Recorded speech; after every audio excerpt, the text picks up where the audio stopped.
இன்றைக்கும் நான் தயாராக இல்லை. என்னால் பேசுகிறதே ரொம்ப கஷ்டமாக இருக்குது எனக்கு இன்றைக்கி. அவருக்கு மெடிக்கல் காலேஜ் சீட்டு கிடைக்குது. மெடிக்கல் காலேஜ் வேணாம், நான் எக்கனாமிக்ஸ் தான், பொருளாதாரம் தான் படிக்கணும்னு பொருளாதாரம் படிக்கணும்.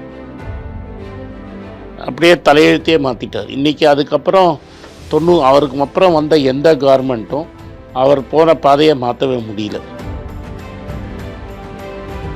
அவர் பண்ண முதல் வேலை எதை வேணால் நீ இம்போர்ட் பண்ணிக்கோன்னாரு. ஏன்னா இம்போர்ட் பண்ணால் தான் நம்மளால் எக்ஸ்போர்ட் பண்ண முடியும். இந்தியாவை உலகத்துக்கான சந்தையாக மாற்றினேன். இன்றைக்கி இன்ஃபர்மேஷன் டெக்னாலஜின்னு ஒரு துறை இருக்குல்ல, அதை கொண்டு வந்ததே அவர். நாங்கள்லாம் அந்த காலத்தில் சொன்னோம் ட்ரிபிள்எம்னு, மேக்ஸ், மிடில் கிளாஸ், மன்மோகன் சிங். ஸோ இவர் வாஜ்பாயை போய் பார்க்குறாரு. அப்போ அவர் சொல்கிறார் வாஜ்பாயிவர்கிட்ட, உங்களுக்கு அரசியலில் இருக்கணும்னா உங்கள் ஸ்கின் திக்காக இருக்கணும், நீங்கள் மற்றவங்க பேசுகிறத பற்றி கண்டுக்கூடாது, நாங்கள் பாட்டுக்கு பார்லிமெண்ட்டில் கத்திகிட்டே இருப்போம், நீங்கள் உங்கள் வேலையை செய்யுங்கம்பார். இன்றைக்கி இந்தியாவில் மிடில் கிளாஸ்னு ஒன்று இருக்குன்னா அது உருவாக்கினது அவர் தான். கடைசியில் அந்த எந்த ஆட்களை அவர் உருவாக்கினாங்களோ அவங்களே அவரை தீர்த்து கட்டிட்டாங்கங்கிறது எனக்கு ரொம்ப பெரிய வருத்தம். ப்ரெஸ் மீட் அதிகமாக நடத்தின ஒரு பிரைம் மினிஸ்டர். ஏன் இன்றைக்கி இருக்கிற மீடியா அதை கேட்க மாட்டேங்கிறாங்க? எவ்வளோ பேர் அவரை திட்டியிருப்பீங்க, வாய்க்கு வந்தபடி திட்டியிருப்பீங்க. ஆனால் ஒரு நாளைக்கு கூட என்னை உட்காந்து மன்னிப்பு கேளுன்னு சொல்லதும் கிடையாது, மன்னிப்பு கேட்டதை வீடியோ எடுத்து போட்டதும் கிடையாது. அவர் 2014 எண்டில் அவர்கிட்டயே நேரடியாக கேட்ட கேள்வி, உங்களை ஒரு வீக்கர் பிரைம் மினிஸ்டர் அப்படின்னு ப்ரொஜெக்ட் பண்ணுறாங்க. ஜனவரி 3, 2014 கடைசி வாட்டி ஒரு ப்ரெஸ்ஸை ஒரு பிரதமர் சந்தித்து எந்த கேள்விக்கும் பதில் சொன்ன பீரியடு ஒருத்தர் கேட்குறாரு. அப்போ அவர் என்ன சொல்கிறாரு, history will be kinder to be than contemporary media. இன்றைக்கி இருக்கிற மீடியாவோட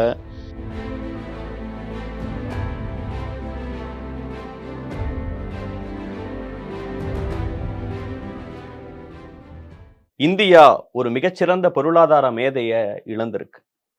இந்தியாவின் முன்னாள் பிரதமர், முன்னாள் நிதியமைச்சர், இந்திய பொருளாதாரத்தின் ஒரு மிக முக்கிய நவீன சிற்பின்னு பலரும் அழைக்கக்கூடிய மன்மோகன் சிங் அவர்கள் தன்னுடைய 92வது வயதுல உடல்நலக் குறைவால் மறைந்திருக்கிறாரு. மன்மோகன் சிங் அவர்கள் இந்தியாவுக்கு செஞ்சிருக்கக்கூடிய விஷயங்கள் என்னென்ன, இந்தியாவை எந்த அளவுக்கு அவர் முன்னேற்றி கொண்டு போயிருக்கிறாரு, ஒவ்வொரு சாமானியனோட வாழ்க்கையில அவர் போட்ட கையெழுத்து என்னென்ன மாதிரி மாற்றங்களை விதைச்சிருக்குங்கிற பல்வேறு விஷயங்கள் குறித்து, அவரோட செயல்பாடுகள் குறித்தும் அவர் செஞ்ச சாதனைகள் குறித்தும் பேசுவதற்காக நம்மோடு இன்று பொருளாதார வல்லுநர் திருமிகு ஆனந்த் சீனிவாசன் இணைந்திருக்கிறார். சார் வணக்கம். சார் வணக்கம். எனக்கு தெரியும், நான் எப்போ ஒரு இன்டர்வியூக்கு வந்தாலும் நீங்கள் ஏதாவது ஒரு மொமெண்ட்ல ஒரு மினிட்லையாவது மன்மோகன் சிங் அவர்கள் குறித்து பேசிடுவீங்க. குருநாதர்னு ஒவ்வொரு நாளும் நான் வரும்போதெல்லாம் நீங்க பேசக்கூடிய ஒருத்தர். இன்னைக்கு நாடு அவர் இழந்திருக்கு. நேற்று நைட் நான் இதை பத்தி பேசலாம்னு சொல்லும்போது கூட நீங்க அதுக்கு தயாரா இல்லை. இன்னைக்கும் நான் தயாரா இல்லை. என்னால் பேசுறதே ரொம்ப கஷ்டமா இருக்கு எனக்கு இன்னைக்கு. முதல்ல உங்களுக்கு மன்மோகன் சிங் அவர்கள் அப்படிங்கிற ஒரு பேரு உங்க லைஃப்ல ஏற்படுத்தின மாற்றம். நான் ஒரு computer science and electronics engineer. நான் முடிச்சு எக்ஸாம் பாஸ் பண்ண வருஷத்தில் தான் அவர் ஃபைனான்ஸ் மினிஸ்டராக வர்றார்.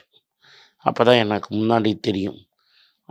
அது அவர் பண்ணுற மாற்றத்தை பார்த்த உடனே நம்ம ஒரு 2-3 வருஷத்தில் நம்ம கம்ப்யூட்டர் சயின்ஸை படிக்கிறத நிறுத்திட்டு நம்ம எக்கனாமிக்ஸ் படிக்கலாம் அப்படின்னு கம்ப்ளீட்டாக நான் கம்ப்யூட்டரை விட்டுட்டு பொருளாதாரமும் மார்க்கெட்டும் படித்தேன்னா அதுக்கு அவர் தான் ஒரு பெரிய காரணம்.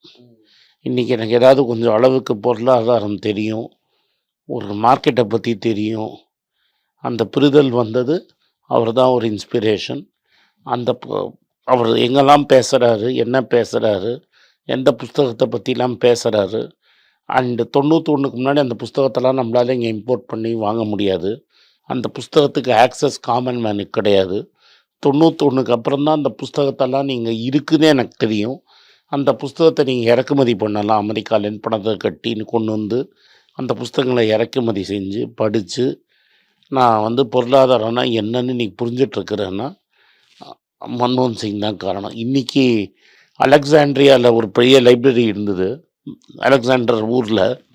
அந்த லைப்ரரியோட ஜாஸ்தியான புஸ்தகம் இன்றைக்கி இன்டர்நெட்டில் இருக்குது. யார் வேணால் நீங்கள் அந்த புஸ்தகத்தில், இப்போ நான் கட்டப்பட்டு வாங்கின புஸ்தகத்தெல்லாம் நீங்கள் ஈஸியாக டவுன்லோட் பண்ணி படிச்சிடலாம். அந்த ஆக்சஸ் அப்போ எங்களுக்கு கிடையாது. அந்த புஸ்தகத்தை இம்போர்ட் பண்ணலாங்கிற பர்மிஷன் கொடுத்ததே பெரிய விஷயம். அதெல்லாம் இம்போர்ட் பண்ணி படித்து இது மாதிரி ஒரு உலகம் இருக்குது, இந்தியாவுக்கு வெளியில் இது மாதிரி ஒரு உலகம் இருக்குது, சோஷியலிசம் கம்யூனிசமை தவிர இன்னொரு உலகம் இருக்குது அப்படிங்கிறத எங்களுக்கெல்லாம் காட்டினது மன்மோகன் சிங். இன்றைக்கி வாழ்க்கையில் இவ்வளோ தூரம் நான் நல்ல பொசிஷனில் இருக்கிறேன். இன்றைக்கி மக்களுக்கு என்ன தெரியறது, எங்கே போனாலும் தமிழ் மக்கள் என்னை நிறுத்தி பேசுகிறாங்க. என் வாழ்க்கையை மாற்றிட்டேன்னு நிறைய பேர் என்கிட்ட பேசுகிறாங்க. என் வாழ்க்கையை புரட்டி போட்டு ஒரு கம்ப்யூட்டருக்கு போகாமல் ஒரு மார்க்கெட்டுக்கும் எக்கனாமிக்ஸும் கொண்டு வந்தது மன்மோகன் சிங் தான். ஒரு சாதாரண குடும்பம். வீட்ல நான் 10 வயசு வரைக்கும் வீட்ல வந்து ஒரு மின் விளக்கு கூட இல்லாம ஒரு மெழுகுவர்த்தி எந்த அப்படிலாம் விளக்குல எல்லாம் படிச்சு கஷ்டப்பட்டிருக்கேன் அப்படின்லாம் அவருடைய எளிமையான வாழ்க்கை. 15 வயசுல தான் ஷூவே போட்டார் அவர். அதுக்கப்புறமா படிச்சு கேம்பிரிட்ஜ்க்கு போய் ஆக்ஸ்போர்டுக்கு போய் நிறைய படிச்சு அப்படியான ஒரு அவருடைய எளிமையான பின்புலம் அங்கிருந்து உங்களுக்கு நீங்க வந்து இன்னைக்கு பாக்குற மக்களுக்கு மன்மோகன் சிங் அவர்கள் பத்தி நீங்க இதெல்லாம் தெரிஞ்சுக்கணும்னு நீங்க சொல்லணும்னு நினைக்கிற விஷயங்கள். ஃபஸ்ட்டு அவர் ஸ்கூல் வந்து கிராமம் வந்து கா அப்படிங்கிற ஒரு கிராமம். அது வந்து இஸ்லாம் இருக்கு, இன்னும் இருக்கு. இஸ்லாமாபாத்தில் 80 கிலோமீட்டர் தாண்டி இருக்கு. அந்த ஊரில் ஆக்சுவலி அது பிரதான ஹிந்து அண்டு முஸ்லீம் இல்லை, பிரதான ஹிந்து சீக் ஊர். முஸ்லிம்ஸ் கம்மி. பார்ட்டிஷன்னால் திரும்பி வெளில வராங்க. அவங்க வீட்டில் பல பேர் இந்த பார்ட்டிஷனில் செத்து போய்டுறாங்க. தப்பிச்சு வந்ததில் இவரெலாம் கொஞ்சம் பேர். அதுக்கு முன்னாடி சின்ன வயசுலேயே அவங்க அம்மா இறந்துடுறாரு. அவர் வந்து முன்னாடி படித்தது வந்து உருது. ஸோ 10ஆம் கிளாஸ் வரைக்கும் அவர் படித்தது உருது மீடியம். இன்ஃபேக்ட் அவர் ஹிந்தி ஸ்பீச்செல்லாம் கூட உருதுவில் எழுதி பார்ப்பார். நீங்கள் அவரோட ஸ்பீச்சஸ் நீங்கள் கவனிச்சிருந்தீங்கன்னா ஒரு ஒரு ஸ்பீச்லேயும் வந்து கடைசியில் இக்பால்னு ஒரு பெரிய பொயட் இருக்கார். இக்பால், காலிப், இது மாதிரி பெரிய பொயட்டோட கோட் ஷாயர்னா என்னென்னா உங்கள் திருக்குறள் 2 லைனில் இருக்கிற மாதிரி இது மாதிரி 2 லைனில் இருக்கும். ஸோ அந்த பொயட்ரியை கோட் பண்ணிகிட்டே இருப்பார். இன்றைக்கி வைரலாக போயிட்டுருக்கு. சுஷ்மா ஸ்வராஜ் அவர் சொல்லுவார் ஒரு பொயட்ரி, அவர் காரசாரமாக அவங்களே ரசிக்கிற மாதிரி ஒரு பொயட் இக்பாலோட ஒரு கப்லெட் சொல்லுவார். நீங்கள் அவரை ஃபாலோ பண்ணியிருந்தீங்கன்னா, எனக்கு உருது தெரிஞ்சதுனால நான் தமிழில் மாற்றினேன்னா அந்த அழகு போயிடும். உங்களுக்கு உருது தெரிஞ்சாதான் உங்களுக்கு அது புரியும். ஸோ அந்த அழகில் அவர் பேசுவார். அந்த கப்லெட் பேசியிருக்கிறாரு. அவர் முதல் ஸ்பீச் ஒன்று கொடுத்தாரு பார்லிமெண்ட்டில். அதில் விக்டர் ஹூகியோவோட கோட் ஒன்று சொல்லுவார். No power in this world can stop an idea whose time has come அப்படிம்பாரு. May I present to this august நிதியமைச்சராக இருக்கும்போது, அதாவது முதல் ஸ்பீச்சில் சொல்கிறாரு, ஒரு ஐடியாவுக்கு நேரம் வந்துடுச்சுன்னா உலகத்தில் இருக்கிற எந்த சக்தியாலும் அதை தடுத்துட முடியாது. இந்த ஆகஸ்ட்னா ரொம்ப மதிப்புக்குரிய சபையில் நான் என்ன சொல்ல விரும்புகிறேன்னா, இந்தியா ஒரு வல்லரசு ஆணுங்கிற டைம் வந்துருச்சு அப்படின்னு அவர் பேசி தான் அந்த ரிஃபார்ம் ஆரம்பிக்கிறார் 91. இப்போ அதற்கு முன்னாடி அவர் வந்து ஐநால ஒர்க் பண்ணிருக்காரு. அவர் மறுபடியும் அவரோட லைஃப்பை பார்க்கணுன்னா 10ஆம் கிளாஸ் வரைக்கும் பாகிஸ்தானில் படிக்கிறாரு. 10ஆம் கிளாஸ் மெட்ரிகுலேஷன் எக்ஸாம் எழுதுறது தான் இந்த பார்ட்டிஷன் நடக்குது. நம்மளாம் ஒரு வாட்டி 10ஆம் கிளாஸ் எழுதுறதுக்கே ரொம்ப கஷ்டம். அந்த 10ஆம் கிளாஸ் ரிசல்ட் வரைச்ச பார்ட்டிஷன் வந்துடுறது ரிசல்ட் இல்லை. ஸோ 2வது வாட்டி ரெஃப்யூஜி கேம்பில், இப்போ நீங்கள் சொல்கிறீங்க ஸ்ரீலங்கா அகதி முகாம், இங்கே ஸ்ரீலங்கன் அதிக முகாமோட மோசமான அதிக முகாமில் தான் அவர் எழுதி 10ஆம் கிளாஸ் படிக்கிறார். 11, 12 ஒரு பியூசி படிக்கிறாரு. இதெல்லாம் முகாமில் இருந்து படிக்கிறாரு. ஒரு வாட்ச் கூட இல்லாமல் போய் எக்ஸாம் எழுதினேன்பார் அவர். என்ன டைமுன்னு கூட தெரியாத அளவுக்கு எக்ஸாம் எழுதியிருக்கிறாரு. இதெல்லாம் முகாமில் இருந்து எழுதுறாரு. அவருக்கு மெடிக்கல் காலேஜ் சீட்டு கிடைக்குது. மெடிக்கல் காலேஜ் வேணாம், நான் எக்கனாமிக்ஸ் தான், பொருளாதாரம் தான் படிக்கணும்னு பொருளாதாரம் படிக்கணும். நாமெல்லாம் ஒரு மிடில் கிளாஸ் லைஃப்பில் இருக்கிறவங்க மெடிக்கல் தான் நீங்கள் சூஸ் பண்ணுவீங்க. மெடிக்கல் வேணான்னு அவர் பொருளாதாரம் படிக்கிறாரு. வழக்கடி ஸ்ட்ரீட் லைட்டுக்கு அடியில் படிக்கிறதுன்னு சொல்லுவாங்க. நிஜமாகவே ஒரு ஸ்ட்ரீட் லைட்டுக்கு அடியில் படித்து கெரசினில் அடியில் தான் படித்தார். அதனால தான் அவருக்கு கண் பார்வை ரொம்ப வீக் ஆகிடுச்சு. இன்ஃபேக்ட் உங்களுக்கு சுவாரஸ்யமாக சொல்லணுன்னா, அந்த ஊரில் எலக்ட்ரிசிட்டியே வரல அவர் பிறந்த ஊரில். இவர் பிரதமர் ஆனப்புறம் முஷரஃப்ட பர்மிஷன் வாங்கி இவர் அந்த ஊரில் சோலார் லைட் போட்டு தான் அந்த ஊரில் வெளிச்சமே வந்தது. எந்த ஊரில் அவர் பிறந்தாரோ அந்த ஊருக்கு சோலார் லைட் மூலமாக வெளிச்சம் கொண்டு வந்ததே மன்மோகன் சிங் தான் பிரதமர் ஆனப்புறம். அதுக்கப்புறம் அந்த ஐநா இங்கே அதுக்கப்புறம் என்ன பண்ணுறாரு, இங்கே வந்து பஞ்சாப் யூனிவர்சிட்டியில் BA MA படிக்கிறாரு. பஞ்சாப் யூனிவர்சிட்டி இவரை ஸ்காலர்ஷிப்பில் வந்து இதுக்கு அனுப்புகிறாங்க, கேம்பிரிட்ஜில் படின்னு. கேம்பிரிட்ஜில் படிச்சுட்டு திரும்பி வந்து பஞ்சாப் யூனிவர்சிட்டியிலே ப்ரொஃபஸராக இருக்கார். முல்க்ராஜ் ஆனந்த்னு ஒரு பெரிய ஹிந்தி போயிட் இருக்கார். அவர் நெய்பர். இவர் நேருட்ட கூட்டிகிட்டு போய் இவர் ரொம்ப புத்திசாலி, இவரை நீங்கள் யூஸ் பண்ணணுங்கிறாரு. நேரு சொல்கிறார் என்னோட டெல்லி வந்துடுன்னு. இல்லை நான் கையெழுத்து போட்டிருக்கேன் கான்ட்ராக்டு, நான் ஸ்காலர்ஷிப் போயிட்டு வந்துட்டேன், அதனால் நான் முடிகிற வரைக்கும் இங்கே தான் ப்ரொஃபஸராக இருக்கணும்னாரு. பிரதமர் கேட்டு டியூட்டி தான் இம்பார்ட்டன்ட்னு நின்றுடுறாரு. அதுக்கப்புறம் என்ன பண்ணுறாரு, ஆக்ஸ்ஃபோர்டில் போய் படிக்கிறாரு டாக்டரேட். அதுக்குள்ளே கல்யாணம் ஆகி குழந்தைங்க பிறந்தது. டாக்டரேட் முடித்தப்புறம் கொஞ்ச நாளைக்கு யூஎனில் ஒர்க் பண்ணுறாரு, ஒரு பெரிய எக்கனாமிக் ஸ்டடியில். நார்மலாக நம்மளுக்கு அமெரிக்கா போய் யூஎனில் வந்து பென்ஷனோட சம்பளம் செட்டில்டு வாழ்க்கையாக திரும்பி வருவீங்களா? டெஃபினட்டாக மாட்டோம். டெல்லி காலேஜில் ப்ரொஃபஸர் ஆக்குறாங்க. டெல்லி ஸ்கூல் ஆஃப் எக்கனாமிக்ஸில் சொல்லிக் கொடுக்க கூப்பிடுறாங்க. நாட்டு மேலே இருக்கிற பற்றில் அவர் திரும்பி வராரு டெல்லியில் சொல்லிக் கொடுக்கறதுக்கு. அப்போ வந்து டெல்லி ஸ்கூல் ஆஃப் எக்கனாமிக்ஸ் என்ன சொல்கிறாங்க, இங்கே நீங்கள் சொல்லிக் கொடுத்துக்கிட்டே காமர்ஸ் மினிஸ்ட்ரியில் நீங்கள் ஆலோசகராக சேர்றாரு. அப்புறம் பிரதமருக்கு ஆலோசகராக மாறுறாரு. அப்புறம் ஃபைனான்ஸ் செக்ரட்டரியாக மாறுறாரு. இந்த அணுகுண்டு தயாரிக்கிற கமிஷனில் மெம்பர் ஆகிறாரு. அதுக்கப்புறமா வந்து ரிசர்வ் பேங்க் கவர்னர் ஆகிறாரு, சீஃப் எக்கனாமிக் அட்வைசர் ஆகிறாரு, ரிசர்வ் பேங்க் கவர்னர் ஆகிறாரு, மெம்பர் செக்ரட்டரி பிளானிங் கமிஷன் ஆகிறாரு, பிளானிங் கமிஷன் தலைவர் ஆகிறாரு. அதுக்கப்புறம் இந்த யூனிவர்சிட்டி கிராண்ட்ஸ் கமிஷனுக்கு தலைவராக இருக்கார். இதுக்கு நடுவில் வந்து யூஎனில் திரும்பி போய் வேலை செய்கிறார் சவுத் கார்பரேஷனில். அந்த சவுத் கார்பரேஷனில் வேலை செய்யறச்ச தான் ஒரு கோயிலேஷன் கவர்மெண்ட்டை நடத்துகிற மாதிரி பல நாடுகள் இருக்கும், பல கருத்துக்கள் இருக்கும். அந்த கருத்துக்களை வந்து எப்படி மேனேஜ் பண்ணுறதுன்னு அவருக்கு கற்றுக்கிறாரு. இன்ஃபேக்ட் டான்சானியாவில் ஒரு பெரிய லீடர் இருந்தார் அந்த காலத்தில், ஜூலியஸ் நைரேரேன்னு. அவருக்கு இந்தியாவோட ரொம்ப நெருங்கிய சம்பந்தம் உண்டு. நைரேரே ராஜீவ் காந்திகிட்ட இந்த ஆளை எனக்கு அனுப்புன்னு கேட்டு வாங்கிட்டு போனார் அந்த ஊர் பொருளாதாரத்தை நடத்துறதுக்கு. அவர் திரும்பி வந்து யூனிவர்சிட்டி இதுக்கு மேலே 60 வயசு ஆயிடுச்சு, இதுக்கு மேலே நம்ம அதுக்குள்ளேயே இந்தியாவில் இருக்கிற எல்லா பதவியிலையும் உட்காந்தாச்சு, நம்ம கேரியர் முடிஞ்சிடுச்சுன்னு நினைக்கும் போது மன்மோகன் சிங் திரும்பி இவர் கூப்பிடுறாரு, ராஜீவ் காந்தி இறந்துடுறாரு. நரசிம்மராவ் கூப்பிடுறாரு. பிசி அலெக்சாண்டர் முதல்ல கூப்பிட்டும்போது அவர் நம்பவே இல்லை, என்ன யாராவது இப்போ மினிஸ்டராக கூப்பிட போகிறாங்கன்னு. ஆக்சுவலி மினிஸ்டர் அவர் அந்த சுச்சுவேஷன் வரதுக்கு முன்னாடி இன்னொன்று கேட்கணும்னு நினைக்கிறேன் சார். அப்போ இந்தியா இருந்த சுச்சுவேஷன் ஒன்று இருக்குது, ரொம்ப மோசமான சுச்சுவேஷன்.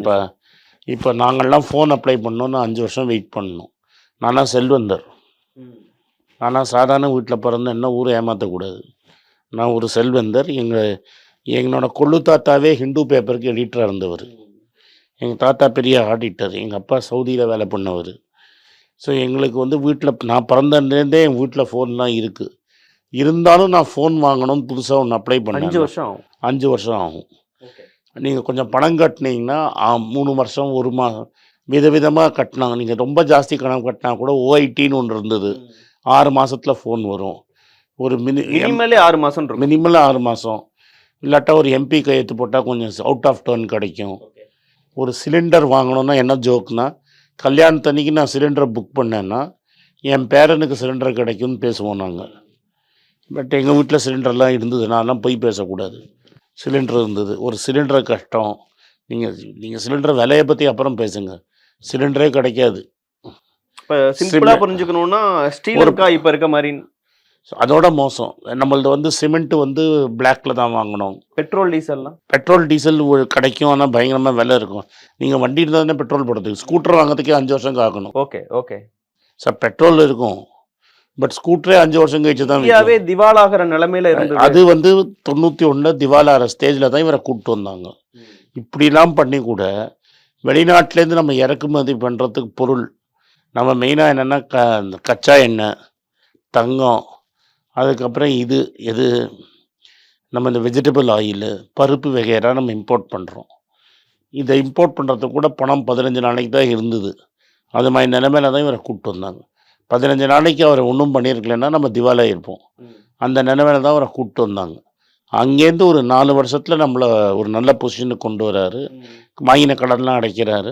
நேரு ஜவஹர்லால் நேரு அவர்கள் மதிப்பிற்குரியவர். அவர் வந்து ஒரு சோசியலிச கொள்கையில ஈடுபாடு கொண்டவர். ஆனா வந்து மன்மோகன் சிங் அவர்கள் வரும்போது உலகமயமாக்கல், தாராளமயமாக்கல்னு வேற ஒரு கான்செப்ட் சொல்லும்போது அதெல்லாம் எப்படி நாட்டுல நடைமுறைப்படுத்தினாரு அந்த சிச்சுவேஷன்? அதிலேயே வந்து அவர் ரொம்ப புத்திசாலியானவர். நேரு இருந்தா என்ன பண்ணியிருப்பாரு அப்படிங்கிற ஒரு அந்த முதல்ல நீங்க ஸ்பீச் அவர் எழுதினதை பார்த்தீங்கன்னா, நேரு இருந்தா என்னலாம் பண்ணியிருப்பாரு? பார்த்துட்டு சும்மா இருந்திருப்பாரா? இந்த பாதையில தான் போயிருப்பாருன்னு நரசிம்மராவும் பேசினாரு, இவரும் பேசினாரு. அந்த நேருவ வச்சு ஸ்பீச் எழுதினது வந்து ஜெயராம் ரமேஷ். அவரே என்ட்ட சொல்லியிருக்கிறாரு. கிளவரா நேருவை யூஸ் பண்ணி அந்த விமர்சனமே வராம பாத்துக்கிட்டாங்க. அந்த விமர்சனம் இது நேரு இருந்தாலும் இதை தான்ப்பா பண்ணியிருப்பாரு. இந்த சிச்சுவேஷன் ஹேண்டில் பண்ண வேற வழி இல்லை அப்படின்னு கொண்டு போய் அப்படியே தலையெழுத்தையே மாற்றிட்டார். இன்றைக்கி அதுக்கப்புறம் அவருக்கு அப்புறம் வந்த எந்த கவர்மெண்ட்டும் அவர் போன பாதையை மாற்றவே முடியல. அதே பாதையில் தான் நம்ம போகிறோம். இப்போ இன்னைக்கு இருக்கிற இந்தியாவுக்கு மன்மோகன் சிங் அவர்கள் ஆரம்பித்து வச்ச அந்த வழி எந்த அளவுக்கு ரொம்ப முக்கியமானதுன்னு நீங்கள் பார்க்க? நீங்கள் எல்லாமே அவர் பண்ணது தானே. இன்றைக்கி நீயும் பேசிகிட்டு இருக்கிறோம். நீங்கள் இப்போ ஒரு தனியார் டிவியில் இருந்தீங்க. தனியார் டிவின்னு வந்ததே மன்மோகன் சிங் தான். இப்போ இவ்வளோ கேமரா வச்சு நீயும் பேசிகிட்டு இருக்கிறோம்.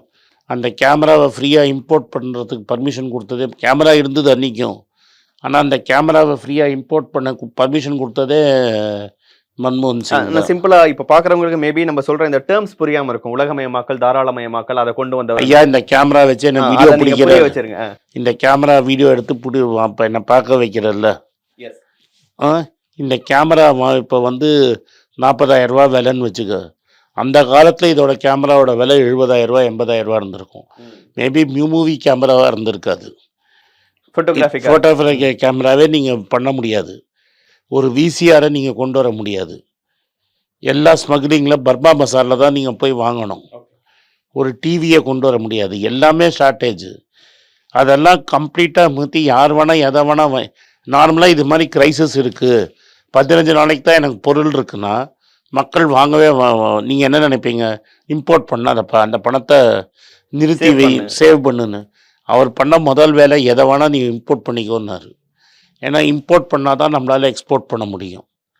அதுக்கு முன்னாடி வந்து நம்மகிட்ட வந்து இந்தியாவை உலகத்துக்கான சந்தையாக மாற்றினார். இந்தியா உலக சந்தைக்கு சப்ளை பண்ண ஆரம்பிச்சு. நீங்கள் ஐஃபோன் வாங்குற அளவு உன்கிட்ட காசு இருக்கணும்ல. அவன் ஐஃபோனுக்காரன் வந்து உன்கிட்ட வாங்கிறதுக்கு காசு இல்லைன்னா அவன் வரமாட்டான். நீங்கள் ஐஃபோன் இங்கே வந்து உட்காந்துன்னு இருக்கிறான்னா உன்கிட்ட காசு இருக்குது. அந்த காசுக்கு பண்ணோன்னா தினேஷ் பண்ணி ஆளுங்களுக்கு வேலை கொடுக்கணும். இப்போ தினேஷோட எனக்கு தான் இப்போ 25 வயசு. ஸோ அந்த 25 வயசு பையனுக்கு நீங்கள் வந்து ஒரு வேலை கொடுத்தா தானே அவன் போய் வாங்குவான். எவ்வளோ பேர் ஆனந்த் ஸ்ரீனிவாசன் மாதிரி பணக்காரன் வீட்டில் பிறந்திருப்பான். ஸோ அந்த வேலை வாய்ப்பு வந்தது 3 துறை திறந்து வச்சார். இன்றைக்கி இன்ஃபர்மேஷன் டெக்னாலஜின்னு ஒரு துறை இருக்குல்ல, அதை கொண்டு வந்ததே அவர். நாங்கள்லாம் அந்த காலத்தில் சொல்லுவோம் MMM, மேக்ஸ், மிடில் கிளாஸ், மன்மோகன் சிங். இந்த MMMனால தான் ஐடி இண்டஸ்ட்ரி வந்தது. இன்றைக்கி ஐடி இண்டஸ்ட்ரியில் டைரக்ட் அண்ட் இன்டைரக்டாக ஒரு 10 கோடி பேர் வேலை செய்கிறாங்க. அந்த 10 கோடி பேருக்கு வேலை போட்டு கொடுத்ததே அவர் தான். நாராயணமூர்த்தி ஒரு இடத்துல சொல்லுவார், அதுக்கு முன்னாடி டெல்லியில் போய் ஒரு 2 வருஷம் உட்காந்தா தான் ஒரு கம்ப்யூட்டர் வாங்கிறதுக்கு லைசன்ஸு, நீ எவ்வளோ வேணால் கம்ப்யூட்டர் வாங்கிக்கன்னு சொல்லி கொடுத்ததே சொன்னது அவர் தான். ஸோ நம்ம அதுக்கு முன்னாடி வந்து தோல் மேலே செய்ய ப்ராடக்ட்டும் துணிமணியும் தான் எக்ஸ்போர்ட் பண்ணிகிட்டு இருந்தோம். ரொம்ப கஷ்டப்பட்டு எக்ஸ்போர்ட் பண்ணிகிட்டு இருந்தோம். அதை அப்படியே மாற்றி இந்தியாவை ஒரு சாஃப்ட்வேர் கம்பெனியாக கொஞ்சம் மருந்து எக்ஸ்போர்ட் பண்ணிகிட்டு இருந்தோம். பட் உலகம் ஃபுல்லாக நம்ம மருந்து போய் சேர்ற மாதிரி பண்ணது மன்மோகன் சிங். இன்றைக்கி நம்ம வந்து மருந்து, IT, motor cycle, scooter, car, இதுதான் உங்களோட பெரிய எக்ஸ்போர்ட்டு. அதை தவிர கச்சா எண்ணெய் வெளிநாட்டிலேருந்து வாங்கி இங்கே ரிஃபைன் பண்ணி வெளிநாட்டுக்கு அனுப்புகிறோம். ஸோ கச்சா எண்ணெய் ரிஃபைன் பண்ணுறது, ஐடி, மருந்து அண்ட் ஆட்டோமொபைல்ஸை அண்ட் ரிஃபைன்டு பெட்ரோலை கொண்டு வந்தது அவர் தான். ஸோ உங்கள் எக்ஸ்போர்ட் பேஸ்கெட்டை இவ்வளோ பெருசாக்கினதே மன்மோகன் சிங் தான்.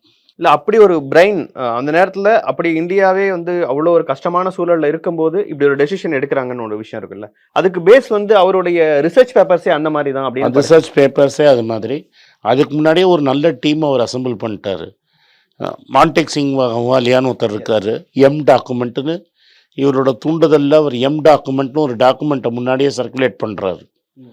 இவர் ஆட்சிக்கு வரத்துக்கு முன்னாடியே டாக்குமெண்ட்னு ஒன்று எழுதுறாரு ராஜீவ்காந்தி காலத்தில். அவர் அமெரிக்காவில் ஐஎம்எஃப்ல இருக்கார். ஐஎம்எஃப்ஓ வேர்ல்ட் பேங்க்கில் இருந்தாருன்னு நினைக்கிறேன்.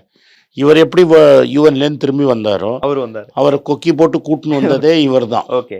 அவர் அந்த புஸ்தகத்தில் எழுதுறாரு. ஒரு வாட்டியும் அவரை டெய்லி பார்க்க முடியாது. அவர் பெத்த ஆஃபீஸரு, இவர் சாதாரண மனுஷன். இவருக்கும் அவருக்கும் நடுவில் 4 பேர் இருப்பாங்க.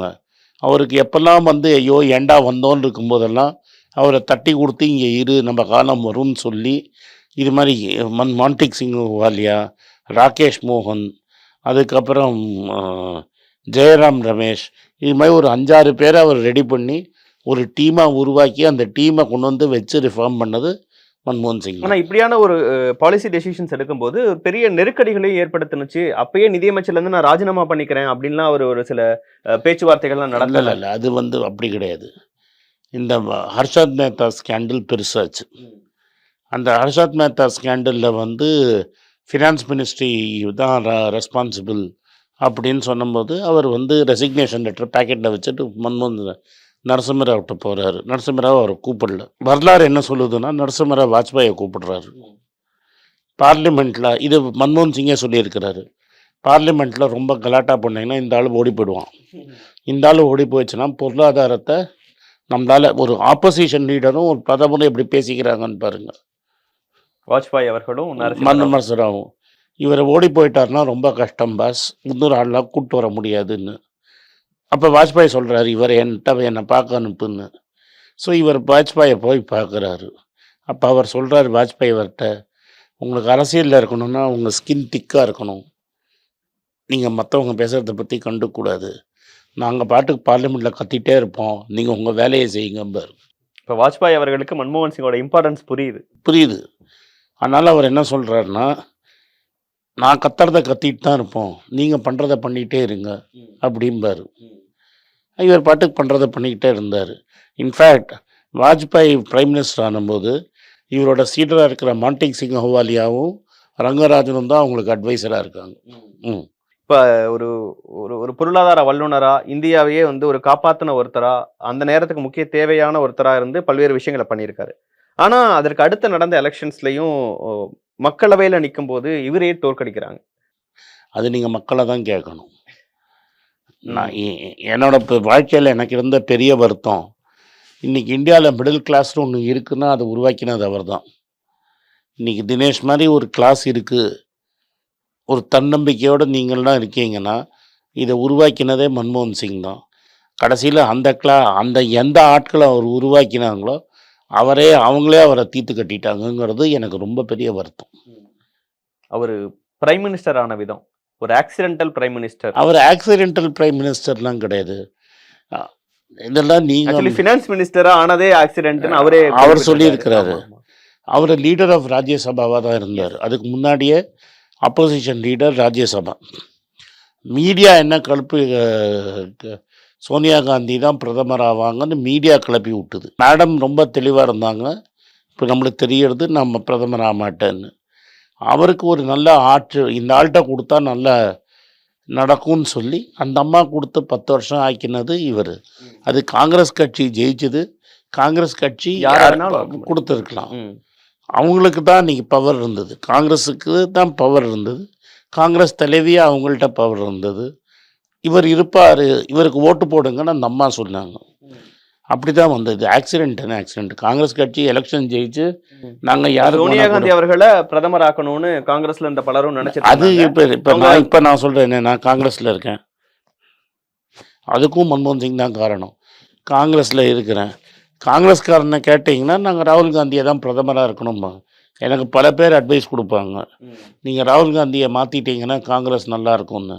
அப்போ அவங்கள்ட்ட சொல்கிறது அது நாங்கள் தான், நீ கட்சியிலே இல்லை, கட்சிக்குள்ளே இருந்து நாங்கள் வேலை செய்கிறோம், எங்களை யார் தலைவராக இருக்குன்னு எங்களுக்கு தெரியும், நான் தலைவரை மாற்றினா தான் நீ ஓட்டு போடுவேன்னா அந்த ஓட்டே எனக்கு வானானே நான் சொல்லியிருக்கிறேன் பல பேர்கிட்ட. ஸோ இல்ல அவர் எப்படி அந்த பிரைம் மினிஸ்டர்ங்கிற இடத்துக்கு வந்தது? நாட்டுக்கு அது ஒரு தேவை. அரசியல் தலைவரா எல்லாரையும் அரசியல் தலைவர் நீங்க வந்து he was political. இல்லாட்டா எப்படி ஃபைனான்ஸ் மினிஸ்ட்ரியை நடத்தியிருக்க முடியும்? நரசிம்மராவை ஹேண்டில் பண்ணியிருக்காரு, வாஜ்பாயை ஹேண்டில் பண்ணியிருக்கிறாரு. ஆப்போசிஷன் லீடராக வந்து கவர்மெண்ட்டோட டீல் பண்ணியிருக்கிறாரு. ஸோ அவருக்கு எல்லா அனுபவமும் இருந்தது. அவர் வாழ்க்கையே கவர்மெண்ட்டில் இருந்தவர் தானே. ஸோ ஒரு அரசாங்கத்தில் எந்த லீவரை தள்ளினா என்ன நடக்குங்கிறது அவருக்கு தெரியும். அந்த காலகட்டத்தில் நீங்கள் பார்த்தீங்கன்னா ஒரு இந்தியாவில் வந்து ஒரு கோல்டன் பீரியடாக தான் நீங்கள் 2004-9 is a golden period. Yes. 14 வரைக்குமே கோல்டன். உங்களுக்கும் எனக்கும் கருத்து வேறுபாடாக இருக்கலாம். Okay. 14 வரைக்கும் கோல்டன் பீரியட் தான்.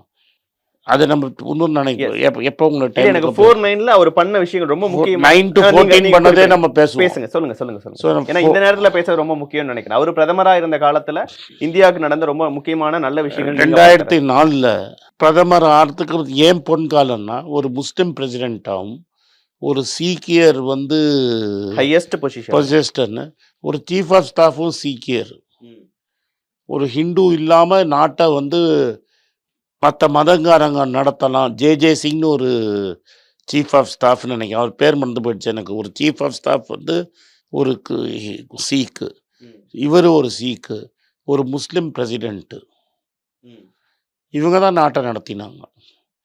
நீங்கள் எப்போதுமே அவர் ஃபைனான்ஸ் மினிஸ்டராக இருந்ததை பற்றி தான் பேசுகிறீங்க. மன்ரேகான்னு ஒரு 100 நாள் வேலை வாய்ப்பு திட்டம் அவர் தான் கொண்டு வந்தார். ஆமாம், இன்றைக்கி அவங்க அதை நான் குழியோடு தோண்டி புதைப்பேன்னு சொன்னவர் அதை தான் நடத்திட்டு இருக்கிறாரு. கோவிட்ல மக்களை காப்பாற்றினது அதுதான். அது first term. RTI right to education second term. Right to education. அதுக்கப்புறம் வந்து யூனிவர்சல் ஃபுட் பில், அதுவும் செகண்ட் டேர்ம். லேடிஸ் ஓட்டு போடலான்னு ஒரு பில்லு ராஜ்யசபாவில் நின்று போயிடுச்சு. லோக்சபாவில் பாஸ் பண்ணிட்டாருன்னு இல்லை, ராஜ்யசபாவில் பாஸ் பண்ணி லோக்சபாவில் பாஸ் பண்ணலன்னு நினைக்கிறேன். ராஜ்யசபாவில் பாஸ் ஆனிச்சு. அந்த ராஜ்யசபாவில் பாஸ் ஆகி லோக்சபாவில் கிடைக்கிறதும் செகண்ட் டேர்ம். ஸோ இதெல்லாம் செகண்ட் டேர்மில் நடந்தது தான். ஸோ அதனால வந்து சில சக்திகள் கிளப்பி விட்டு அது என்னன்னு என்னோட தியரியை நான் சொல்கிறேன், கரெக்டாக தப்பான்னு தெரியாது. அவர் பண்ணது என்னென்னா எல்லாரும் படிக்கணுங்கிறது அவரோட கருத்து. ஏன்னா படிப்பு அவர் தான் கொண்டு வந்தார். ரைட் டு எஜுகேஷனுக்கு முன்னாடியே ஹோம் லோன் கொடுத்து படிப்புக்கு லோன் கொடுத்தாரு. 5 லட்ச ரூபாய்க்கு இருந்தால் அந்த லோனு யார் வேணால் போய் 5 லட்ச ரூபா லோன் வாங்கிக்கலாம். கை நாற்று வச்சா போனோம், அப்பா கையெழுத்து போடணும் கூட வேண்டாம். 3 வருஷத்துக்கு வட்டியும் அவர் கட்டிகிட்டு இருந்தார். அதுக்கப்புறம் தான் மாற்றினாங்க. அதுக்கப்புறம் என்ன ஃபஸ்ட் கிராஜுவேட்டுக்கு சப்சிடி கொடுத்தாரு. ஸோ அதனாலேயே நிறைய காலேஜ் திறந்தது. தமிழ்நாடு மாதிரி ஊரில் அந்த லோனை நம்பியே பல காலேஜுகள் திறந்தது. அந்த ஆட்கள் தைரியமாக மாணவர்கள் போய் ஒரு கல்லூரியில் சேர முடிஞ்சது. லோன் இருக்கு, நம்ம சம்பாதிச்சிடலாம். ஆமாம், அவங்க வந்து ஒரு அளவு படிச்சுட்டாங்கனாலே ஐடியில் வந்து ஆள் பிடிச்சின்னு போகிற மாதிரி பிடிச்சின்னு போயிருந்தாங்க. நீ லோன் வாங்கி காலேஜில் படி, காலேஜில் ஐடி கம்பெனி உன்னை தூக்கிடுவான். கேம்பஸ் இன்டர்வியூ ஆள் தேவைப்பா தூக்கின்னு போயிட்டாங்க. அந்த சர்க்கிளை அவர் கிரியேட் பண்ணார். அதை என்கிட்டே பேசியிருக்காரு. அந்த சர்க்கிளை பற்றி நான் அவர்கிட்ட பேசினேன். 1 மணி நேரத்தில் சர்க்கிளை பற்றி பேசியிருக்காரு. தெரிஞ்சுதான் பண்ணார். இதுக்கெல்லாம் காரணம் அவருக்கு பின்னாடி இருந்த வழி. எக்கானமி இப்படி தானே இம்ப்ரூவ் பண்ணும். ஒரு காலேஜ் நீங்கள் திறந்தீங்கன்னா ஒரு 1000 பேராவது அந்த காலேஜில் இருந்து சாப்பிடுவான். நீங்கள் பொருளாதாரம் புரிஞ்சுக்க மாட்டீங்க. நீங்கள் காலேஜில் 200-300 பேர் தான் வேலை செய்வான். பக்கத்தில் ஒரு பேப்பர் கடை, பென்சில் கடை, ஒரு ஹோட்டல் கடை, அந்த ப்ராஜெக்ட் ரிப்போர்ட் எழுதுறவன், ஹாஸ்டல் தண்ணி, ஹாஸ்டலில் சாப்பாடு, ஒரு 1000 பேராவது அந்த ஹாஸ்டலில் காலேஜை நம்பி இருப்பான். ஸோ இவர் கொடுத்த கடன் வந்து அந்த காலேஜில் பின்னாடி வந்தவங்களுக்கு என்ன ப்ராப்ளம் ஆகிடுச்சுன்னா, நாங்கள் ஆல்ரெடி படித்து ஒரு ஆதிக்கத்தில் நாங்கள் உட்காந்துன்னு இருக்கிறோம். இப்போ என் வீட்டில் கை கட்டி வேலை செஞ்சுட்டு இருந்தவன், அவன் பையன் படித்து நான் இருக்கிற கம்பெனிலேயே எனக்கு ஈக்குவலாக உட்காந்து அவனால் தாங்க முடியுமா? என்னையே எடுத்துக்கோங்க. எங்கள் தாத்தா பெரிய வீடு, இப்போ நிலம்லாம் இருந்தவர். எங்கள் வீட்டில் வேலை செஞ்சவன், கொளுத்து வேலை செஞ்சவரோட பையன் காலேஜில் படித்து எனக்கு சமமாக உட்காந்தா எனக்கு எப்படி இருக்கும்? நீங்கள் சந்தோஷம் கூட படுவீங்க. நான் சந்தோஷப்படுவேன். நான் ஆனால் மற்றவங்கள வச்சு பேசக்கூடாது. நான் சந்தோஷம் தான் படுவேன். நான் என் நாலேஜை. ஆனால் இன்னும் அந்த ஆதிக்க மனநிலையில் இருக்கிறவங்க இருக்காங்க. இருக்குது. அதுவும் வட இந்தியாவில் பயங்கரமாக இருக்குது. ரைட்டாக நீங்கள் இப்போயே சர்வே எடுத்தேன்னா என்ன சொல்லுவான்? பிராமணன் தான் படிக்கணும், சத்திரியன் தான் படிக்கணும், டாக்கூர் தான் படிக்கணும், அவன் சர்வீஸ் செய்யணும், கீழே இருக்கிறவன். அதை அப்படியே புரட்டி போட்டவர் அவர். எவனாக இருந்தாலும் படித்தா இன்ஜினியர். ஏன்னா அவர் படித்தார், எக்கனாமிஸ்ட் ஆனார், பிரைம் மினிஸ்டர் ஆகிட்டார். ஸோ எல்லோரும் படிக்கணுங்கிறதுக்கு தான் அவரோட ஸ்கீமு. இவங்க ஆட்சிக்கு வந்தப்புறம் அவனுக்கு யாருன்னு பேர் வேண்டாம். அவங்க அப்புறம் ஆட்சிக்கு வந்தவன் என்ன சொன்னான்? உங்களையே நம்ப வச்சுட்டாங்க.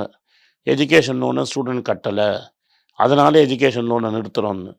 டோட்டல் எஜுகேஷன் லோன் கொடுத்ததே 1,00,000 கோடிக்கு மேலே தான். இன்னைக்கு கார்ப்பரேட்டுக்கு எவ்வளோ ரைட் ஆஃப் பண்ணியிருக்கீங்க நீங்கள்? 10,00,000 கோடி. அந்த 1,00,000 கோடியை ரைட் ஆஃப் பண்ணால் என்ன ஆகிடும் தான் என்ன கேட்டார் அவர். 2017 நான் ஒரு வாட்டி அவரை பார்த்து பேசும்போது அவர் பேசினது அந்த 1,00,000 கோடி நஷ்டமாக போகட்டும், கவர்மெண்ட் கொடுக்கட்டும். ஆனால் எவ்வளோ பேர் படிச்சிட்டான், எவ்வளோ காலேஜ் போயிடுச்சு, எவ்வளோ காலேஜ் வந்துருச்சு. நான் இப்போ சொன்னேன் சில காலேஜ் நல்லா இல்லையே சார், சில காலேஜ் தான் நல்லா இருக்குது, சில காலேஜ் சரியாக ஓடலாமா இல்லையே. நானும் பேசினேன் அது. அவர் என்ன சொன்னார், அந்த தரமாக இருக்குமா இல்லையான்னு பார்க்குறது என்னோட வேலை கிடையாது, அது மக்கள் டிசைட் பண்ணுவான். ஒரு காலேஜ் தரமாக இல்லை, அங்கே படித்தா வேலை கிடைக்கலன்னா அடுத்த வருஷம் அந்த காலேஜுக்கு எவனும் போக மாட்டான். ஜாஸ்தி பணம் கட்டினாலும் தரமான காலேஜுக்கு தான் போவான். அது மார்க்கெட் டிசைட் பண்ணி, நீ தானே மார்க்கெட்டுங்கிற, அந்த மார்க்கெட் தானே டிசைட் பண்ணுது. அதுதான் நடந்தது. பல இன்ஜினியரிங் காலேஜ் வந்தாலும் எந்த இன்ஜினியரிங் காலேஜில் படித்தா வேலை கிடைக்குமோ அங்கே தான் போய் மக்கள் சேர்ந்தான். இதுதான் அவர் சொன்னார். பட் இங்கே எல்லாரும் படிச்சிடக்கூடாதுங்கிறதுக்காக நீங்கள் எஜுகேஷன் லோனை கட் பண்ணிட்டீங்க. முக்கியமாக அந்த இப்போ நான் ஒன்று சொல்கிறேன். இப்போ என் ஃப்ரெண்டு ஒருத்தர் இருக்கிறாரு, மாத்திரம் ஃபவுண்டேஷன் ஒன்று நடத்துகிறாரு. சினிமாக்காரரில் ஆனால் நான் தைரியமாக நடத்துகிறார். சுஜித்துங்கிறவர் மாத்திரம் ஃபவுண்டேஷன் நடத்துகிறாரு. அவர் லைலா காலேஜில் படித்தவர். லைலா காலேஜில் படித்து அவர் போய் இன்ஃபோசிஸில் சேர்றாரு. ஒரு பீஸா கம்பெனியில் இருக்கார். பீஸா கம்பெனிலேருந்து இன்ஃபோசிஸுக்கு போய் சேர்றாரு. இன்ஃபோசிஸுங்கிற கம்பெனி 93 பெருசானதே கொள்கையினால தான். இந்த கொள்கையினால் தான். அங்கே வைஸ் பிரசிடெண்ட்டாக இருக்கிற என்னோட நண்பன் சுஜித் ஒரு நாளைக்கு பேசுறதுக்கு போகிறார், நீங்கள்லாம் படின்னு.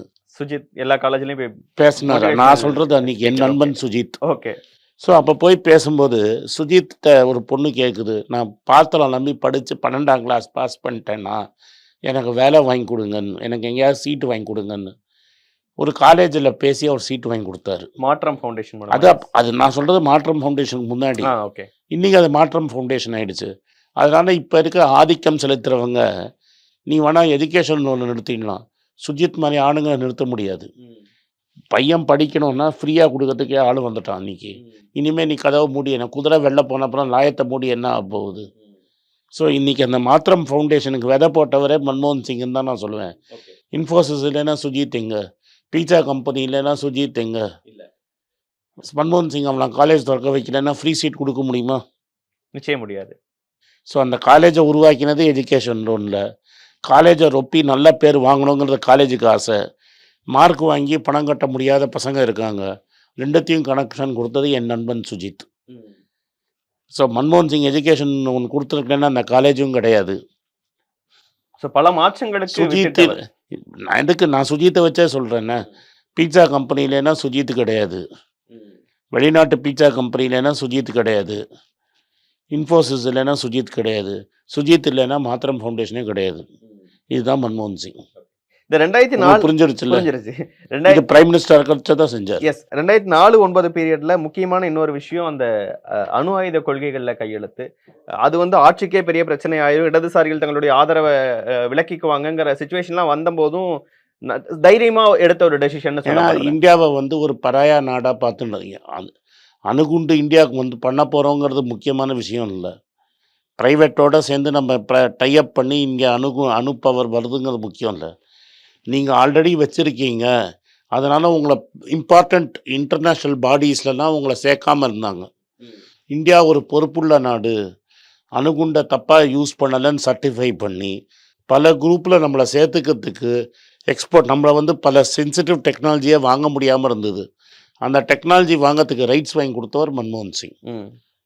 இப்போ ஆனால் 2009 மறுபடியும் அவர் அதிக பெரும்பான்மையோட ஆட்சியில் செஞ்ச நல்லதுகளால் இன்னும் அதிகமான சீட்ஸ் வாங்கி அவரே பிரைம் மினிஸ்டர் ஆகிறாரு. அந்த பீரியடில் ஆனால் நிறைய விமர்சனங்களாகவும் வந்துருச்சா? நான் எப்படி சொல்லுவேன்னா, ஓப்பனாக என்ன சொல்லிட்டு போகிறேன்னு, இந்த மேல் ஜாதிங்களுக்கு தாங்கலை, ரைட்டுங்களா? உண்மையை ஓப்பனாக சொல்லுவோம். ஆர்எஸ்எஸ் மேல் ஜாதி ஆதிக்கம் பிடிச்ச ஒரு கும்பல். நான் பிராமணன், மேல் ஜாதிக்காரன் தான். இந்த மேல் ஜாதி ஆதிக்கம் தான் ஆஃபீஸர் வினோத் ஒருத்தர் இருந்தார், வினோத் ராய்னு ஒருத்தர். 10 வருஷம் ஆகிடுச்சு, ஏதாவது ஒரு கேஸ் ப்ரூவ் ஆச்சா? இல்லை. 10 வருஷம் ஆட்சியில் அவங்க தானே. ஜட்ஜெல்லாம் ஓணுங்கிற ஜட்ஜை போட்டுக்கிறாங்கங்கிறது இன்றைக்கி எல்லாரும் பேசிக்கிறது தானே, ரைட்டா? ஏதாவது ஒரு கேஸ் ப்ரூவ் பண்ண முடிஞ்சதா 2Gயில்? இல்லை. நானும் ரொம்ப நாள் காத்திருந்தேன், யாரும் வரலன்னு அந்த நீதிபதியே சொல்லிட்டார். கரியில் ஏதாவது ப்ரூவ் பண்ண முடிஞ்சதா? கோல் கேஸில் காமன்வெல்த் கேமில் ஏதாவது ப்ரூவ் பண்ண முடிஞ்சதா? இல்ல. மேல் ஜாதி இன்னைக்கு ராகுல் காந்தி சொல்கிறது தான். மேல் ஜாதி ஆதிக்க பிடிச்ச நேஷ்னல் மீடியாவையும், வினோத் ராய் மாரி ஆட்கள உள்ள ஆர்எஸ்எஸ் கவர்மெண்ட்டுக்குள்ள அனுப்பிச்சு, ஒரு சதி பண்ணி கவுத்தது தான் மன்மோகன் சிங். அதனால தான் நீங்க இல்லாட்டா நீங்க அப்படி சொல்லி, இப்படி சொல்லி அவர் மேல பெரிய ஊழல் குற்றச்சாட்டுகள்ல இன்னும் நாணயமானவன் இருக்கு. பிரஸ் மீட் வந்து அதிகமா நடத்தின ஒரு பிரைம் ஏன் மினிஸ்டர். இன்னைக்கு இருக்கிற மீடியா அத கேட்க மாட்டேங்கிறாங்க? இன்னைக்கு மீடியால ஏன் பிரஸ் மீட் பேச மாட்டேங்கிறீங்க? பிரதமர கேள்வி யார வேணா கேள்வி கேட்க சொல்லுங்களேன், பதில் சொல்ல சொல்லுங்களேன். இந்த 2014 நான் இன்னொரு கேள்வி கேட்கிறேன். கோயம்புத்தூர்ல ஒரு இன்சிடென்ட் நடந்தது இப்போ. இன்னைக்கு நடந்த இன்சிடென்ட் சொல்றீங்களா? இல்ல. என்னைக்கு ஒரு இன்சிடென்ட் நடந்தது. ஒரு அமைச்சரை பார்த்து ஒரு பெரிய தொழிலதிபர் ஒண்ணு கேட்டாரு. அடுத்த நாளைக்கு எப்படி மன்னிப்பு கேட்க வச்சாங்கன்னு நீங்களே அந்த கட்சியே அதை எடுத்து பொறுமையா போட்டுக்கிச்சு. மன்மோகன் சிங் எவ்வளோ வருஷம் இருந்தாரு. எவ்வளோ பேர் அவரை திட்டியிருப்பீங்க. வாய்க்கு வந்தபடி திட்டியிருப்பீங்க. ரைட்டா? நீ திட்டியா எனக்கு தெரியாது. ஆனால் ஸ்டூடெண்ட்ஸ் நிறைய பேர் திட்டினாங்க. நான் அதுக்கு தான் வரப்போகிறேன். எல்லாரும் கனாபினான்னு திட்டினாங்க. ஆனால் ஒரு நாளைக்கு கூட என்னை உட்காந்து மன்னிப்பு கேளுன்னு சொல்லதும் கிடையாது. மன்னிப்பு கேட்டதை வீடியோ எடுத்து போட்டதும் கிடையாது. இன்றைக்கி இருக்கிறவங்களுக்கும் அவருக்கும் அதுதான் பெரிய வித்தியாசம். கோயம்புத்தூரில் அன்றைக்கி நடந்தது. உமர் காலித்னு ஒருத்தர் ஜெயிலில் இருந்து இப்போ தான் பெயிலில் வந்திருக்காரு. அவரோட பழைய ட்வீட்டை ஒன்று எடுத்து போட்டிருக்காங்க. 2005 மன்மோகன் சிங் நேரு யூனிவர்சிட்டிக்கு போகிறாரு. ஜவஹர்லால் நேரு யூனிவர்சிட்டிக்கு போகிறாரு.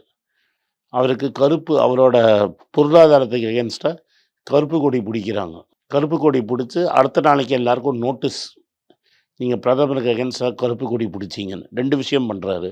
இந்த கருப்பு கொடி பிடிச்ச மாணவர்கிட்ட என்ன சொல்கிறாரு, எதுக்கு கருப்பு கொடியெல்லாம் பிடிச்சி கத்துற, வா டீ சாப்பிடுவோம், 5 பேர் வாங்க, நீங்கள் சொல்கிறத நான் கேட்குறேன்னாரு. கேட்டார். அடுத்த நாளைக்கு நோட்டீஸ் விட்றாங்க. இந்த ஸ்டூடெண்ட் ஏன்னா ராஜாவை ஹாப்பி பண்ணுறது தான் கீழே இருக்கிறவனோட வேலை. அவன் நோட்டீஸ் விட்டு இந்த வானங்களை சஸ்பெண்ட் பண்ண சொல்கிறாரு. அது அவருக்கு தெரியுது. முதல்ல அந்த நோட்டீஸ் எல்லாம் வாபஸ் வாங்கியா, அவன் கேட்டான், நான் பதில் சொன்னேன்னு சொல்லிட்டு போனார். இன்றைக்கி ஹிந்துவில் ஓபேட் எடிட்டராக இருந்த ஒரு நபர் இருக்கார். எனக்கு ரொம்ப நெருங்கிய நண்பர் அவர். ஃபேஸ்புக்கில் அவரும் நானும் பயங்கரமாக சண்டை போட்டிருக்கோம். அவர் அப்போ அங்கே நேரு யூனிவர்சிட்டியில் இருந்தது. அவர் ஆமாம் இது உண்மை, எனக்கும் அவருக்கும் அவர் என்ன சொன்னார்னா, எனக்கும் அவருக்கும் நிறைய கருத்து வேறுபாடு இருக்கலாம், ஆனால் அவரோட பவரை யூஸ் பண்ணி என்னை ஜெயிலில் போடல, அவர் என்னை சஸ்பெண்ட் பண்ணல, என்னை டிகிரி வாங்கிட்டு ஒழுங்காக அவன் வேலையை பாருன்னு சொன்னார். அந்த பெருந்தன்மை இங்கே இருக்கிற எந்த அரசியல்வாதிக்கும் கிடையாது. நிறைய பேச மாட்டாரு, ரொம்ப அமைதியா இருப்பாரு, தேவையான நேரத்துல தேவையான வார்த்தைகளை மட்டும்தான் பேசுவாரு. அவரு கூடயும் நீங்க ஒரு 1 மணி நேரம் ஸ்பெண்ட் பண்ணியிருக்கீங்க. இன்னைக்கும் நம்ம வரும்போது நீங்க அந்த மீட்டிங்ஸ் பத்தி எல்லாமும் சில விஷயங்கள் சொல்லுவீங்க. ஆக்சுவலி அந்த குணம் அவர்கிட்ட எப்படி வந்தது? அதை பத்திலாம் நீங்க ஏதாவது எப்போதுமே நான் அவர் 1000 நீங்க தான் பேச மாட்டாருன்னு சொன்னது மீடியா பண்ண வேலை. நீங்க அஸ் பிரைம் மினிஸ்டர் நீங்க அவர் பேசினதை பார்த்தீங்க, 1500 ஸ்பீச்சுக்கு மேலே இருக்கு. அவர் பேசவே மாட்டார்னா நான் அவரை போய் பார்க்குற மாதிரி கிடையாது. நான் சொல்கிறேன், நான் ஏக்கலவ்யன், அவர் துரோணான்னு. அவர் பேசியிருக்கலன்னா எந்த புஸ்தகம் படிக்கணும்னு எனக்கு எப்படி தெரியும், எந்த புஸ்தகத்தை இம்போர்ட் பண்ணணும்னு எனக்கு எப்படி தெரியும், எனக்கெல்லாம் ஐடியா எப்படி கிடைக்கும்? அவர் அந்த காலத்தில் டிவியும் கிடையாது, ஒன்றும் கிடையாது. அப்புறம் தான் டிவி வந்தது. பட் அவர் பேப்பரில் அவர் சொன்னதை போட்டதை வச்சு நாங்கள்லாம் பொருளாதாரம் கற்றுக்க முடியும். டிவியில் அதுக்கப்புறம் பேசினதை இன்டர்வியூலாம் தேடி தேடி பார்க்கறதுனால வந்த புஸ்தகத்தில் எடுத்து வச்சு நாங்கள் பொருளாதாரம் நல்ல மாதிரி ஆட்கள் கற்றுக்க முடியும்னா, பேசாமையா நான் கற்றுட்ருப்பேன்? நான் என்ன தினம் அவர்கிட்ட போய் பாடம் எடுத்து நோட்ஸ் எடுத்தா கற்றுக்கிட்டேன்? நான் மெட்ராஸ்லேருந்து டெல்லியில் வாழ்க்கைக்கு நான் 3 வாட்டி தான் டெல்லிக்கு போயிருக்கிறேன். என்னோடய என்டையர் லைஃப் 57 வயசில் 3 வாட்டி தான் டெல்லி போயிருக்கிறேன். ஒரு வாட்டி என் தங்கையை காலேஜில் சேர்க்க போனேன். ஒரு காங்கிரஸ் மீட்டிங் ஒரு வாட்டி போனேன். இன்னொரு வாட்டி என்னோடய ஃப்ரெண்டு நான் மோகன்குமார் வாங்கின அம்மா இறந்ததுக்காக போனேன். 3 வாட்டி தான் நான் டெல்லிக்கு போயிருக்கிறேன் என் வாழ்க்கையிலேயே. இப்போலாம் 57 வயசில் 3 வாட்டி தான் டெல்லிக்கு போயிருக்கிறேன். அவர் மெட்ராஸ் வந்தபோது என்னென்னா பக்கத்துலேயே உள்ளே விட மாட்டாங்க. அப்போ நான் சாதாரண மனுஷன். நானே இதை கற்றுக்கிட்டதெல்லாம் அவர்கிட்ட எந்தெந்த புஸ்தகம் அவர் எங்கே பேசினார், அந்த புஸ்தகத்தை பற்றி சொல்லியிருக்கிறாருன்னு சொல்லி நான் படிச்சிருக்கிறேன்னா, ஒரு மனுஷன் பேசாமையா அதெல்லாம் கற்றுக்க முடியும்? அவரை மாரடிச்சு நான் தான் சொல்ல, டான்ஸு கின்ஸு ஆட தெரியாது, கத்தி பேச தெரியாது, பொய் பேச தெரியாது, உண்மை தான் பேச தெரியும். அந்த உண்மைக்கு அவ்வளோதான் மதிப்பு. அவர் 2014 எண்ட்ல அவர்கிட்டயே நேரடியா கேட்ட கேள்வி, உங்களை ஒரு வீக்கர் பிரைம் மினிஸ்டர் அப்படின்னு ப்ரொஜெக்ட் பண்றாங்க. ஜனவரி 3, 2014 கடைசி வாட்டி ஒரு prime minister press conference India வரலாறுலேயே கடைசி வாட்டி ஒரு ப்ரெஸ்ஸை வந்து ஒரு பிரதமர் சந்திச்சு எந்த கேள்விக்கும் பதில் சொன்ன பீரியடு ஒருத்தர் கேட்குறாரு. வீக்கர் பிரைம் மினிஸ்டர்னு உங்கள சொல்றாங்களே. அப்போ அவர் என்ன சொல்லுவாரு, "history will be kinder to me than contemporary media." இன்னைக்கு இருக்கிற மீடியாவோட வரலாறு வரலாறு என்னை என்ன கனிவாக கரெக்டாக நடத்தும். கணிக்கும் அப்படிம்பாரு. அந்த வரலாறு வந்து இன்னைக்கு அவர் இருக்கும்போதே அவரை வந்து போற்றி தள்ளிடுச்சு. அதை பற்றி எனக்கு ஒன்றும் வருத்தம் கிடையாது. என்ன அவர் வளர்த்து விட்ட மக்களே அவரை முதுகில் குத்திட்டாங்கங்கிறது எனக்கு என்ன மாதிரி ஆட்களுக்கு வருத்தமே தவிர, அவருக்கு நான் அவர் பவர்லேருந்து போன அப்புறம் தான் போய் பார்த்தேன் அவரை. எந்த வருத்தமும் கிடையாது, எந்த பிட்டர்னஸும் கிடையாது. 2014க்கு பிறகு அப்பப்ப அவர் முக்கியமா இப்ப கடைசியில எனக்கு தெரிஞ்சு டெல்லி அதிகாரம் சம்பந்தமான ஒரு மசோதாக்குன்னு நினைக்கிறேன். அந்த பிரைம் மினிஸ்டரே கோட் பண்ணி சொல்றாரு, அவர் ஒரு சிறந்த நாடாளுமன்றவாதியா நான் பார்க்குறேன் அப்படின்லாம். அந்த ஒரு இன்வால்வ்மெண்ட்டை காமிக்கிறது அது குறித்து. அப்புறம் அவர் குறிப்பா பேசுனது டிமானிட்டைசேஷன் பத்தி இந்த விஷயங்கள். இப்போதைக்கு இருக்கக்கூடிய இந்த ஒரு 10 வருஷத்துல நடந்துட்டு இருக்கக்கூடிய பொருளாதாரம் சார்ந்த நடவடிக்கைகள் குறித்து அவர் பேசுனது. நீங்க அவர்ட்ட பேசும்போது ஏதாவது தெரிவிச்ச கருத்துக்கள் அதை மட்டும் நிறைவா சொல்லுங்க. என்னை பொறுத்த வரைக்கும் நான் வந்து என் வாழ்க்கையை நான் முன்னாடியே சொன்ன மாதிரி புரட்டி போட்டவர் தான்.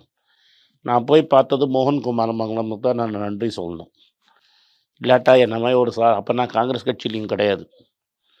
ரைட்டா? அப்போ காங்கிரஸ் கட்சியில் கிடையாது நான். ஸோ என்ன மாதிரி ஒரு ஆளை மோகன்குமார் நான் படுத்தி அழுது பிறண்டு வாழ்க்கையில் நீ எனக்கு ஏதாவது செய்யணும்னா என்னை கூப்பிட்டு போய் நீ சந்திக்க வச்சிருன்னு சொல்லி அவர் வந்து அவர்கிட்ட க்ளோஸாக இருந்த ஜெயராம் ரமேஷை வற்புறுத்தி என்ன மாதிரி ஒரு ஆளை கூட்டிகிட்டு போய் அவரை சந்திக்க வச்சது என்னோட பொது வாழ்க்கைக்கு எனக்கு நிறைவாக கிடச்சி. நான் எந்த பதவியும் கேட்டவங்களுக்கு தெரியும். நான் வந்து எனக்கு இந்த சீட்டு வேணும், அந்த சீட்டு வேணும், இந்த பதவி வேணும்னு நான் கேட்டதே கிடையாது. ஸோ என்னோட பொது ஆசை, என் பொது வாழ்க்கையில் ஒரே ஆசை அவரை பார்க்கணுன்னு. அது மோகன்குமார் மங்கலமும் ஜெயராம் ரமேஷ் சார்னாலும் நான் போய் அதை பார்த்து பேசினேன். 1 மணி நேரம் பேசினேன். இன்ஃபேக்ட் மோகன்குமார் மங்கலம் வந்து போருங்கிற அளவுக்கு போருண்டா இருந்தாலும் அவர் கேட்கட்டும் உனக்கு என்னங்கிற மாதிரி அவர் கேட்டார். அவர் அனுமதிச்சார், பேசட்டும்னு அனுமதிச்சார். அதில் வந்து 2 பெரிய எக்ஸ்பீரியன்ஸ் எனக்கு. அவர்கிட்ட இன்னும் பொருளை தாராளமயமாக்கணும், நம்ம தாராளமயமாக்கினது போராதுன்னும் போது அவர் என்கிட்ட சொன்னார், நீ படித்து இங்கிலீஷ் தெரிஞ்சு நல்லா பொசிஷனில் இருக்கிற, இதில் வந்து ஒரு 2 கோடி பேர் தான் இந்தியாவில் அது மாதிரி இருக்காங்க இன்றைக்கி. மீதி இருக்கிறவனுக்கு மார்க்கெட்னால என்னன்னு தெரியாது. அவனை பற்றி யோசி, அவன் மார்க்கெட்டுக்கு எப்படி வருவான்னு. அப்போ தான் என்னோடய யூடியூப் சேனலை நான் மெதுவாக தொடங்க ட்ரை பண்ணிகிட்ருக்கிறேன். அப்போ நான் அதை என்ன நினச்சேன்னா, விதையில மணிப்பேச்சுக்கு விதை போட்டதே மன்மோகன் சிங் தானே? இல்லை, அதுக்கப்புறம் அவர்கிட்ட நான் கேட்டேன், அதுதான் ஐடியாக்கள் எவ்வளோ முக்கியம்னு கேட்டேன். அப்போ அவர் என்ன சொல்கிறாரு, ஐடியா தான் நான் அந்த விக்டர் ஹியூகோ மாதிரி சொல்லி எனக்கு எழுதி கையெழுத்து போட்டு கொடுத்துருக்காரு. அது புஸ்தகம் நான் இன்னும் வச்சுருக்கேன்.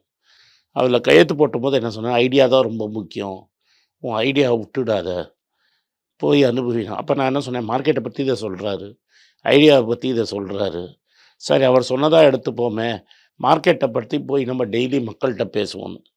பல டிவி சேனலில் நானும் இன்னொருத்தரும் நண்பரும் ஏறி இறங்கினோம். எந்த டிவி சேனலும் பேசுறதுக்கு ஒரு ஸ்லாட் கொடுக்க தயாராக இல்லை.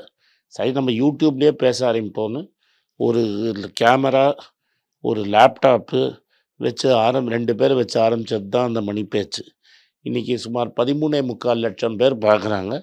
ஒரு நாளைக்கு 3-4 லட்சம் பேர் அந்த வீடியோவை பார்க்குறாங்க. அந்த ஐடியா விதை அன்றைக்கி அங்கே வந்தது தான். இது 1. 2வது, அரசியலையும் படித்தவங்க அரசியலில் இருக்கிறது, இன்டலெக்சுவல்ஸ் அரசியலில் இருக்கிறத பற்றி அவரை கேட்டேன். அது ஒரு மோசமான இடம், என்ன மாதிரி ஆட்கள் அங்கே போகணுமான்னு கேட்டேன். அப்போ அவர் சொன்னது இது. நீங்கள் மோசமான இடம்னு சொன்னீங்களா? அவர்கிட்ட சொன்னேன், அது என்ன தப்பு இருக்குது. ஓகே, அவர் என்ன சொன்னார்? அதுக்கு அவர் சிரிச்சுக்கிட்டே என்ன சொன்னார், நீங்கள் உங்களை மாதிரி ஆட்கள் வெளியில் இருந்தீங்கன்னா அதை எப்படி சுத்தமாக்க முடியும்? அது மோசமான இடங்கிறீங்க, அதை சுத்தம் பண்ணணுங்கிறீங்க, வெளியில் இருந்து எப்படி சுத்தம் பண்ணுவீங்க? உங்களை மாதிரி ஆட்கள் உள்ளே இருந்தால் தான் சுத்தமாக்க முடியும். நீங்கள் ஐடியா கொடுக்கறத ஒரு நாளைக்கு கட்சி கேட்கும். அந்த கட்சி கேட்குறதா கேட்கலையாங்கிறது முக்கியம் கிடையாது. நீங்கள் உங்கள் வேலையை பார்க்குறது முக்கியம் அப்படின்னாரு. அது நான் என்ன புரிஞ்சுக்கிட்டேன்னா, 59 வயசு வரைக்கும் ஐடியா கொடுத்துருந்தவனை 30 ஆண்டு ஐடியா கொடுத்தவரை 60 வயசில் கட்சி அழகு பார்த்துது. பவரில் இருக்கிறவங்க. நம்ம ஐடியாவை கொடுப்போமே, அவர் சொல்லிட்டாரு நம்ம ஐடியாவை கொடுப்போமேன்னு தான் ஃபார்மலாக கட்சிக்குள்ளே சேர்ந்தேன். பட் இந்த 2 விஷயமும் அவர் சொல்லி தான் நடந்தது. அதனால அவர்கிட்ட நான் கற்றுக்கின்றது, விமர்சனத்தை பற்றி நான் கவலையே பட மாட்டேன். என்னை பற்றி என்னெல்லாமோ கமெண்ட் எழுதுவாங்க, கன்னா பின்னான்னு எழுதுவாங்க. அதெல்லாம் நான் கவலையே பட்டது கிடையாது. அதுக்கு நான் கோவம் வரும் எனக்கு. அவரை மாதிரி கோவம் வராமல் இருக்கணுங்கிறது எனக்கு ஆசை. ஆனால் எனக்கு கோவம் வந்துடும், கத்திடுவேன் டிவியில். ஏன்னா அவங்க பண்ணுறது அவ்வளோ அப்பட்டமாக இருக்கும், நான் கத்திடுவேன். அது என்னோட வீக்னஸ். பட் இந்த நம்மளை பர்சனலாக கிரிட்டிசைஸ் பண்ணுவாங்க, என் வெயிட்டை பார்த்து கிரிட்டிசைஸ் பண்ணுவாங்க, என் ஜாதியை வச்சு கிரிட்டிசைஸ் பண்ணுவாங்க, என் கொள்கையை வச்சு கிரிட்டிசைஸ் பண்ணுவாங்க. அதை பற்றிலாம் நான் கண்டுக்கிறதே கிடையாது. அது நான் அந்த தோல் வந்து அவர்கிட்டேருந்து கற்றுக்கிட்டேன். இருக்கணும். அவங்க பேசுகிறது அவங்களுது, நம்ம சொல்கிறது கடமை நம்மளுது. நம்ம மனசாட்சி சரியாக இருக்கிற வரைக்கும் எனக்கு ஒன்றும் ப்ராப்ளமே கிடையாதுன்னு அவர்கிட்டேருந்து தான் நான் அதை கற்றுக்கிட்டேன். இல்லாட்டா இவ்வளோ தூரம் பிரபலம் எனக்கு கிடச்சிருக்காது. ரொம்ப நன்றி. வழக்கமான ஒரு பேட்டியா இல்லாம நீங்க ரொம்ப எமோஷனலா பேசின ஒரு விஷயமா பார்க்குறேன். மக்களுக்கு மன்மோகன் சிங் அவர்கள் குறித்து நம்ம பேசின இந்த நேரத்துக்குள்ள எவ்வளோ சொல்ல முடியுமோ அவ்வளோ தகவல்களை சொல்லியிருக்கீங்க. உங்களுடைய நேரத்துக்கும் கருத்துக்கும் மிக்க நன்றி. நன்றி.